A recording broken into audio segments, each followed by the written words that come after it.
మొంతా తుఫాన్కి సంబంధించినటువంటి ఎఫెక్ట్ తోటి ఇప్పటికే రైతులు తమకు సంబంధించినటువంటి పంట నిండా మునిగి మొత్తంగా కూడా నిట్ట నిలువున మునిగినటువంటి సిచ్యువేషన్ ఉంది. ప్రస్తుతం మనం యనమాముల వ్యవసాయ మార్కెట్ కొద్దో గొప్ప మిగిలినటువంటి పంటను తీసుకొని యనమాముల మార్కెట్కి వచ్చినటువంటి రైతులకు అకాల వర్షం ఏ రకంగా చిరిపోయిన నడి బజారులో నిట్ట నిలువున ఇక్కడ ఉన్నటువంటి మార్కెట్లో నిలబెట్టినటువంటి పరిస్థితి. ప్రస్తుతం మనం పత్తికి సంబంధించినటువంటి చూడొచ్చు, పత్తి బస్తాలు ఏ రకంగా అయిపోయినాయో చూసేటువంటి పరిస్థితి ఇక్కడ చూడొచ్చు.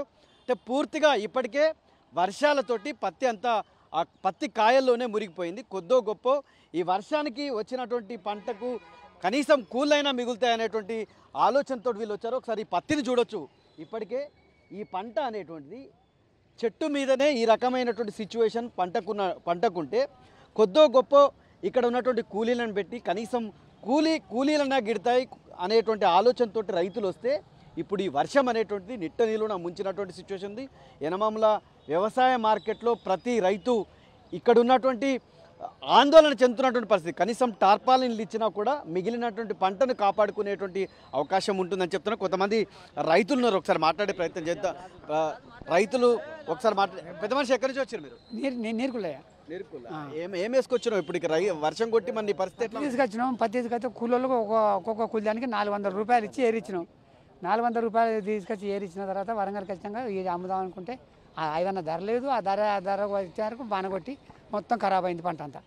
మేము ఎట్ట బతకాలి, ఏం చేయాలి? ఇప్పుడు వర్షం కొట్టింది కదా, ఏమన్నా మార్కెట్ అధికారులు ఏమైనా సాయం చేసేపట్టు ఈ పంటను కాపాడే పరిస్థితి ఏమైనా చేసిరా? ఎట్లా వర్షం కొట్టింది, టార్పాలిన్ ఇవ్వడమో ఏదో మీ పంటని ఇట్లా ఇప్పుడు కప్పుకోవడం కోసం ఏదైనా ఇచ్చిరా? ఏమీ లేదు సార్, ఒక్క పరదలు ఇవ్వలేదు, ఏమీ లేదు. అట్టే తడిచినాయి మొత్తం. సో మీరు ఎక్కడి నుంచి వచ్చారండి? ఎక్కడి నుంచి వచ్చారు? మా దాగ్రంపాడు ఆత్మకూరు మండలం అండి. మేము 450 రూపాయలు ఒక కూలి మనిషికి పత్తి ఏరించుకొని మార్కెట్ కొని వస్తే అకాల వర్షంతో బస్తాలను తడిచిపోయినాయి. మాకు ఇక్కడ మార్కెట్లో ఎలాంటి పరదలు ఇచ్చుడు ఇట్లా ఏం సహారం చేయలేదు.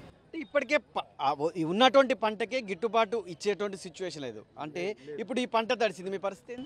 మా పరిస్థితి ఇక ఎంత వాళ్ళు ఖరీదు చేస్తే అంతకి పిచ్చిపోవాల్సిందే మా పరిస్థితి. అంటే ఆశలు రైతులు మేము ఎదురు మాట్లాడేది ఏమీ లేదు, ఇక ఆశలు వదులుకోవాల్సిందే మేము. ఈ రకంగా రైతులు ఆశలు వదులుకోవాల్సినటువంటి పరిస్థితి ఏర్పడ్డది. ఇక్కడ చూడొచ్చు, ఈ పంటను కాపాడే ప్రయత్నం ఒక రైతు చేశాడు. ఈ రకంగా నీళ్లు మనం ఒకసారి చూడొచ్చు. ఈ నీళ్లు ఇప్పుడు ఈ టార్పాలిన్ మీద ఉన్నటువంటి నీళ్లు ఏ రకంగా ఉన్నాయో మొత్తం పత్తి అంతా కూడా మునిగి అక్కడ పత్తి అంతా కూడా పూర్తిగా తడిసిపోయినటువంటి సిచ్యువేషన్ మనకు కనిపిస్తుంది. ఏ రైతును చూసినా ఆవేదనతో ఉన్నటువంటి పరిస్థితి, తమను తాము నిందించుకోవాల్సినటువంటి సిచ్యువేషన్ ఏర్పడ్డది.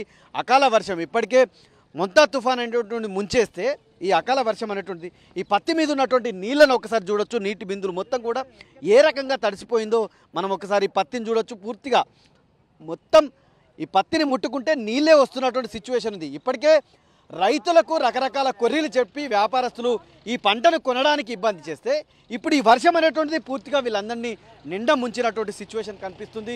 రైతులకి ముందు నుయ్యి వెనుక గొయ్యి అనేటువంటి సిచ్యువేషన్ ఇక్కడ ఉన్నటువంటి యనమాముల వ్యవసాయ మార్కెట్లో ఉంది. కెమెరామెన్ సునీల్తో KK 10 TV వరంగల్.